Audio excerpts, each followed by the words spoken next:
Hey guys, welcome back to What's Up Weekly. Just finished my Tantone knife and uploaded that video. Oh, feels so good to get projects finished.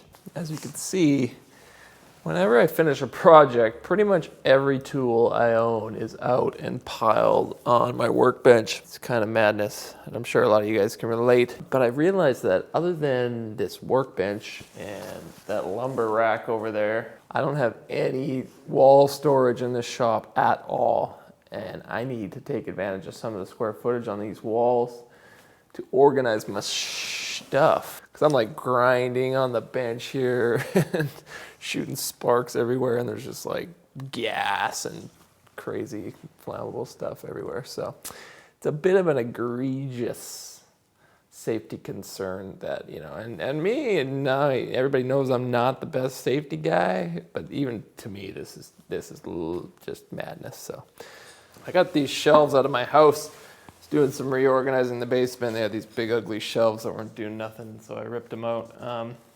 And they're just like little strips laminated together, pine boards like you buy at the hardware store for like a cabinet or something. I don't know. Garbage wood, you know me, I don't like garbage wood, but at the same time I don't like wasting materials needlessly, you know, and this is a big wide board. It can be used for something. And as much as I am a lumber snob, this is a wood shop, and to just throw this wood out because it's not pretty enough, well, even I have my convictions about that. So I'm gonna make it into something useful.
So I devised a little French cleat system to hang this shelf on the wall because I don't like having to screw all sorts of stuff to the walls, and seems really easy. So I got this little 45 little cant strip that I ripped off this piece here, I'm gonna glue that to the back edge of this shelf like that.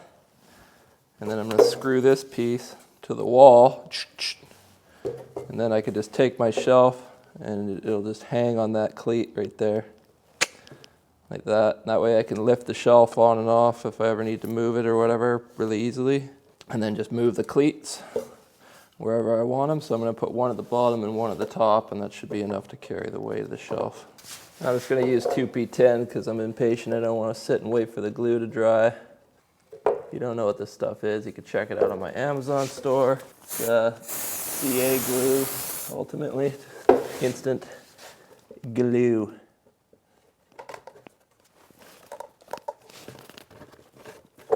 It sets in about 10 seconds. Or less sometimes.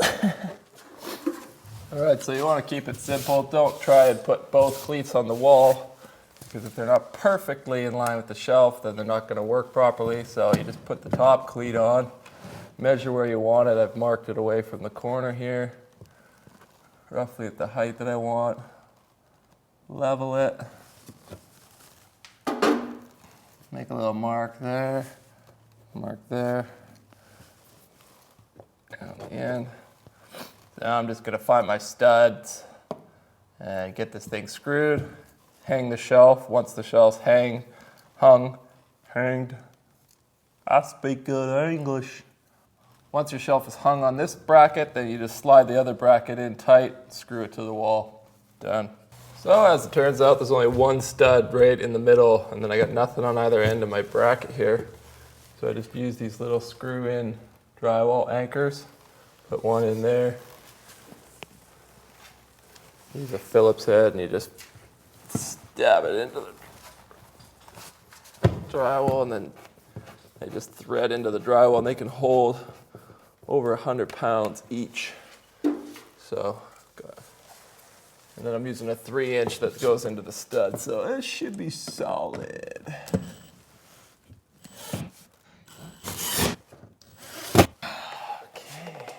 Truth.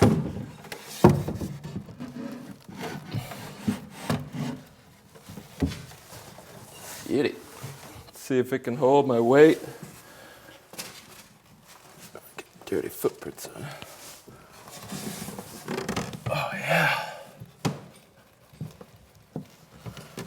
Solid. Take at least 235 pounds.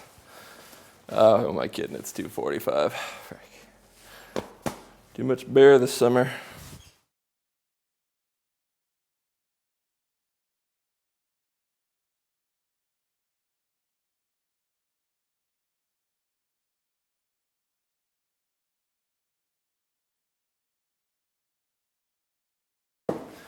I can see my bench again.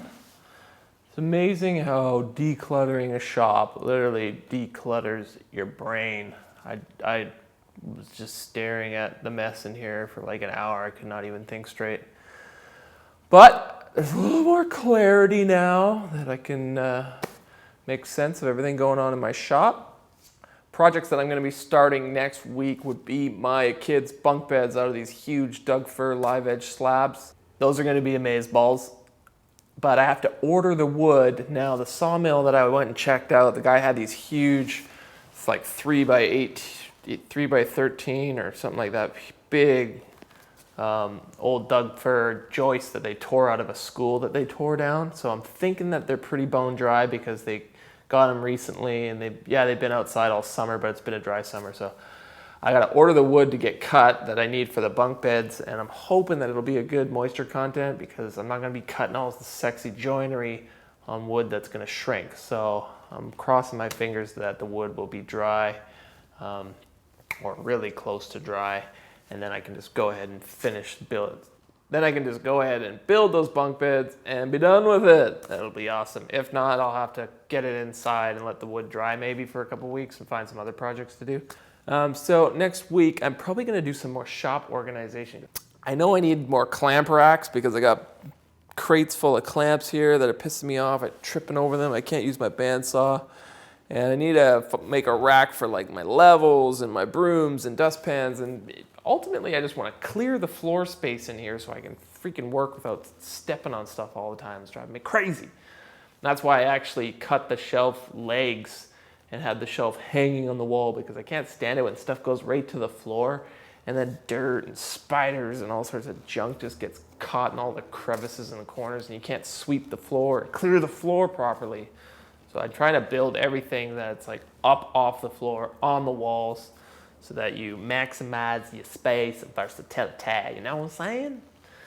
Yeah, you know what I'm saying. I've also been thinking about making like some kind of like just tool talk type videos. No, obviously not sponsored. I'm not going to be peddling stuff that people are paying me to peddle or anything like that, because I don't roll that way anymore. But I've purchased a bunch of cool hand tools in the last few months, and I've spent, you know, several years using Japanese tools and stuff like that. So maybe just in the comment section, leave me some ideas for like videos that you'd like to know about, like what kind of tools to get, whether it's chisels or saws or planes or what, you know, whatever you want to know about. Leave a comment in the comment section below, and I'll try and make some sense of that and pump out a few videos just kind of giving you an overview on, you know, Japanese chisels and what I've learned from using them over the last, you know, 10 years, and then saws and planes and axes and steel, and you know, there's a lot of information in this noggin. You'd be surprised. So yeah, let me know what kind of videos you want me to make, just as far as like brain dumping all the stuff that I know. Till next time, guys. Hammer out.